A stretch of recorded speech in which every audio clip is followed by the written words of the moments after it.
ก่อยข้าวหางข้าวหางสองจอกลงน้ำจอกหนึ่งข้าวหาง2 ถ้วยน้ำถ้วยหนึ่งแล้วก็คน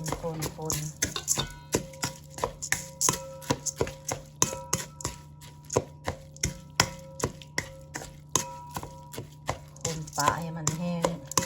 เราจะเบิ่งมันแข็งแล้วจะมาตึมน้ำ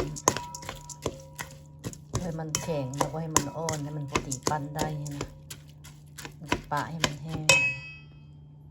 พอได้หายนึ่งข้าวแบบสมัยเก่าเอามาเต้เมืองลาว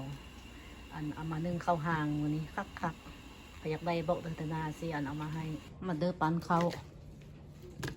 มาเด้อกินข้าวเช้าบ้านค่อยสมัยตะกี้ข้าวเช้าบ่มีอย่างหลายวันนี้นึ่งข้าวหาง